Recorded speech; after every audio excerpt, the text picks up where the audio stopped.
Hello, ME community.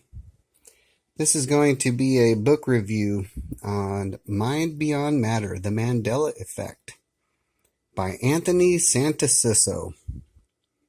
Or Santosusso. Hope I'm saying your name right. And anyway, I got this book. It's been several weeks ago now, and I finished it a couple weeks ago, and I don't know. I kind of wanted to sit on it for a minute before I actually decided to do a review. First off, I did like the book. I could definitely relate to some parts of it, especially where he was talking about the Mandela effects and talking about just even some of the videos that I had seen of his, over this time since I would say a good majority of us have kind of woken up to it. And for me, I woke up to it, well, the first time I heard about it was late 2013, 2014, sometime in there.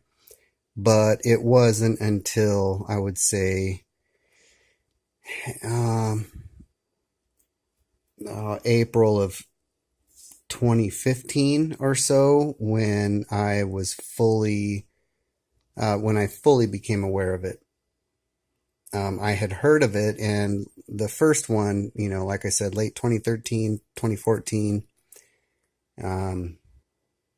it was the Berenstain Bears that I heard about, but at that time, that was really the only one other than just Mandela himself, which, interestingly enough, my father remembered Mandela dying back in the 80s, and when I asked him, he's like, oh yeah. I didn't lead him, that's just what he said. So anyway, I thought it was a good book. My favorite line of it that I actually highlighted here, it's I was told a lie my whole life, that much I knew, but what was I to do with that? Exactly. And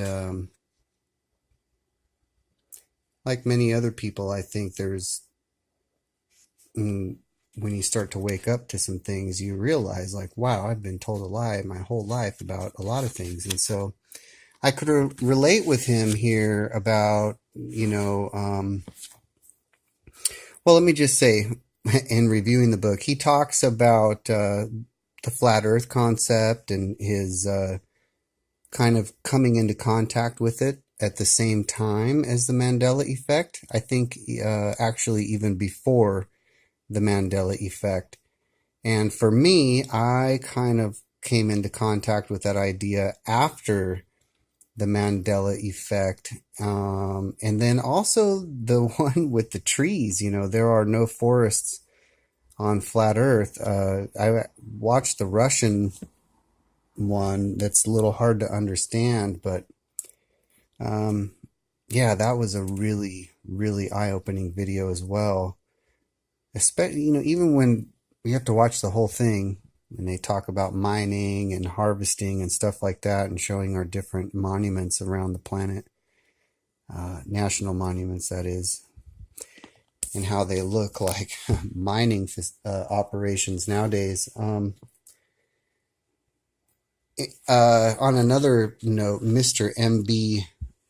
MB333, I believe it is, he also just recently made another video himself about a huge tree with branches and such. I believe it was in Madagascar. So yeah, check that out. So anyway, I did like how Susso here, he talked about his experiences and waking up to these things and stuff like that. Now, at the same time, he also subscribes to a theory of being able to,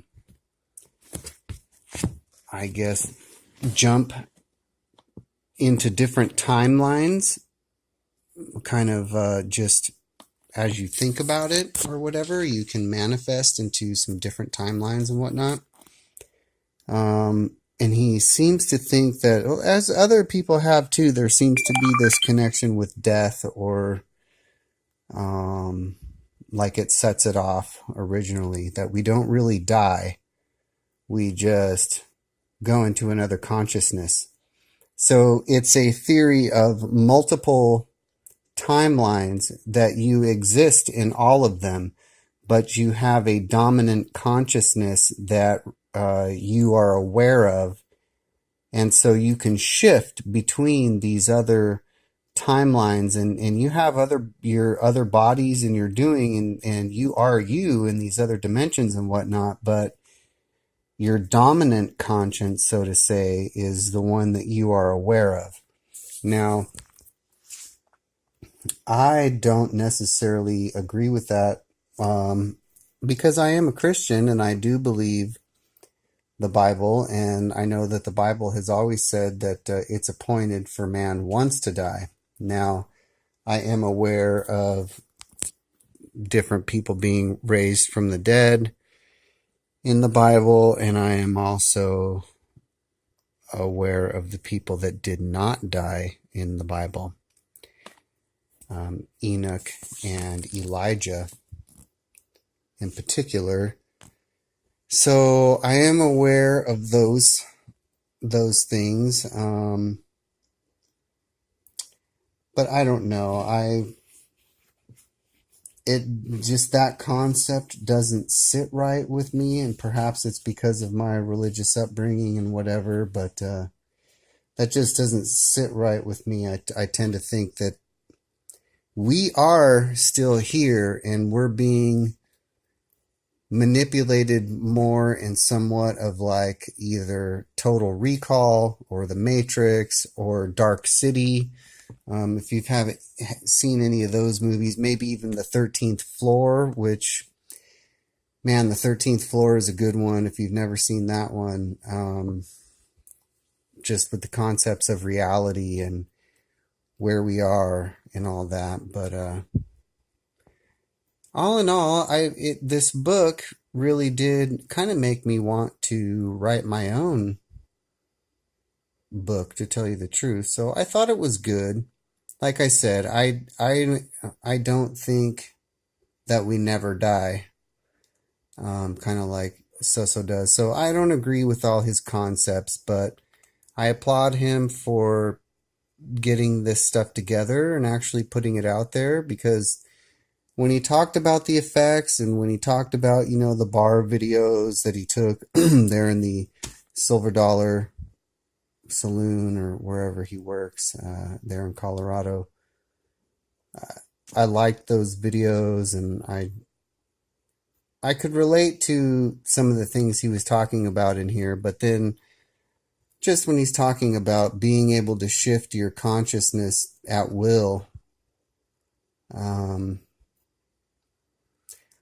I just don't think that I just don't go along with that. So I'm not attacking him in any way. It's just not a theory that I subscribe to. Like I said, I think that's actually fairly dangerous. Oh, I don't like this, so I'm just going to kill myself and go somewhere else. Or I don't like this, I'm just going to shift myself into a different consciousness where this didn't happen. I mean, I didn't think about, there's been a lot of things that in my life where I didn't necessarily want them to happen, and I haven't been able just to shift out of that. Now, there is something to, putting a smile on your face, and kind of like your attitude and things like that, being able to change how people perceive you and how you interact with the world around you, and kind of your attitude creates your interactions and all that sort of thing. But you could have the greatest attitude in the world and someone could T-bone you and you didn't necessarily bring that into existence. You could be having the greatest attitude in the world and take a wrong step on going up a flight of stairs and twist your back weird, and Next thing you know, you're completely disabled because you have a slip disc, ruptured vertebrae, and then the doctor botches your surgery. So, you know, I don't think that the people that that happens to were thinking about that and going, yeah, I want to manifest into this, right? Um, I think there are other theories that explain better the reality that we see. Um, so, yeah.